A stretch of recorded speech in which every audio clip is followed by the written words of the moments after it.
Alright, so we're back at Drew's house. It's turning into Drew's G-Body garage now. Let's not get that plate focused in here. We assume it's a 79. I think this is an 80 Regal. Mutual friend of ours is doing a job for a customer. And I don't even know why I'd want to do this job. The car looks nice from 50 feet away. Drew, let's point out some of the flaws. Well, here's a stellar welding job. Right there on that, what do they call those? They call that an engine pad, right? Because they frame pads. Yeah. So if anybody's got a set of Oldsmobile frame pads they want to get rid of, sell us, that'd be great. I don't have them anymore, and this car obviously is going to need some. We're putting an Oldsmobile 350 in it, but we're just kind of figuring out why this customer is wanting to invest so much money into this car. My favorite's that floor pan on the passenger side. I was looking at the holes in the heater box. Yeah, that too. I mean, he's got air conditioning all the time. So let's focus on these holes down there. And look at that, it's got more spikes in it than a Vietnamese punji trap. So let's talk about the motor a little bit that's going in this gem. It looks like a 77 through 79 Oldsmobile 350. I can tell this by looking. There's a 3A indication. That's the last Oldsmobile 350 heads. And fun fact for anybody who wants to know, these Oldsmobile heads were actually cast by Pontiac, not Oldsmobile.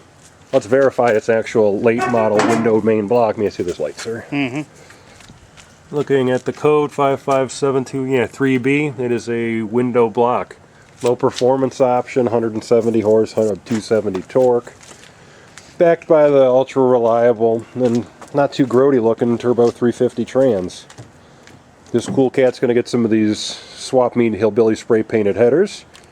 And apparently there's a equally unacceptable, but hey, it's not my car, whatever, RPM intake. And what is this, about a 600, Drew, or is it 750 carb? I haven't checked yet. We don't even care. Like I said, from 50 feet away the car doesn't look bad. 1406 is a 600 with an electric choke. How's the frame rails on this turd?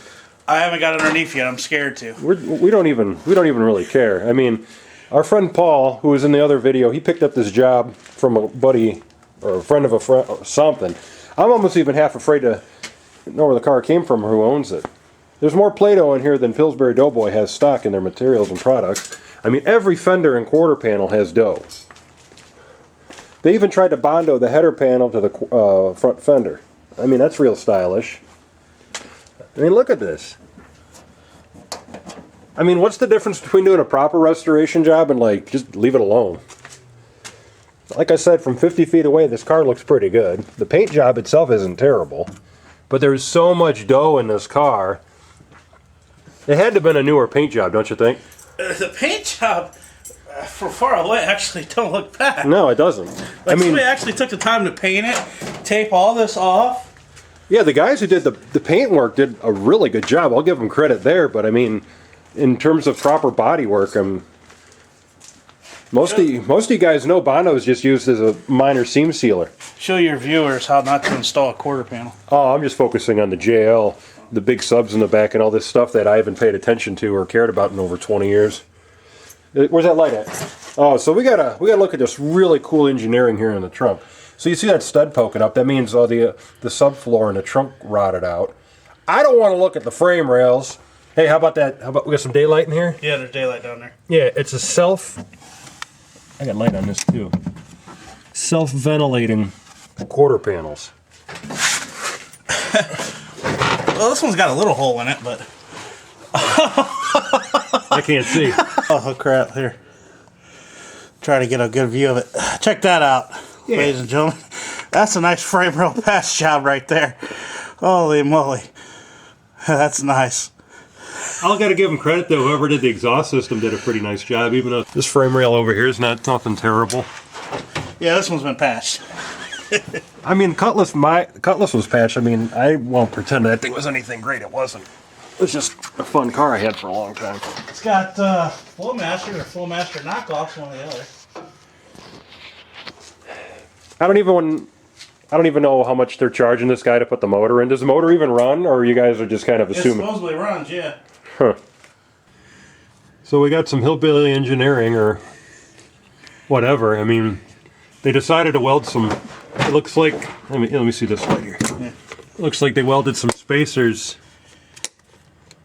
to the axles. I mean, to like raise it up. I mean, I think this car had big rims on it at some point, and I mean, there's a. Wow, this thing is not safe. I mean, look at these body mounts. This body mounts are trash. Is it worse than the black Malibu? Yeah, this car's worse than the black Malibu. It's That's worse. pretty freaking bad. I mean, that's because they try to focus on The aesthetics. right instead of like the actual like, let's put new shoes on a dying horse. I mean, I can't see a build shoe. We don't know a year this thing is for sure. It's probably a '79, just because there's no computer in it. It was originally a V6 car.